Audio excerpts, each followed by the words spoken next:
এবারে বইমেলাটা হয়ে গেছে একেবারে খুবই বাজে একটা অবস্থায়। কারণ রমজান মাসে বইমেলা, সুতরাং দেখা যায় যে ইফতার করার পরে আসলে কার ইচ্ছা হবে যে শরীরটাকে বিছানা থেকে তুলে মেলায় যাই। এটা আসলে খুব কম মানুষই হচ্ছে এরকম শক্তি থাকবে। আর নামাজের ব্যাপার তো আছেই সন্ধ্যার পরে। সবকিছু মিলিয়ে আসলে খুব একটা বাজে পরিবেশ হবে। কারণ শুক্র, শনিবার বাদ দিয়ে হচ্ছে সবাই সন্ধ্যার পরে আসে। অনেকের অফিস থাকে, নানান ব্যস্ততা থাকে।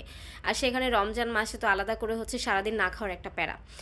আরেকটা যেটা ব্যাপার, সেটা যদি ঈদের পরে হয় তাহলে আবার এপ্রিল মাস, কালবৈশাখীর ঝড়। এর আগেও দেখেছি আমরা যে বই মেলায় বইয়ের স্টলগুলো আসলে খুবই বাজে অবস্থায় ছিল। বইপত্র হচ্ছে উড়ে গিয়ে ভিজে গেছে, এরকম অনেক অবস্থা পূর্বে দেখেছি।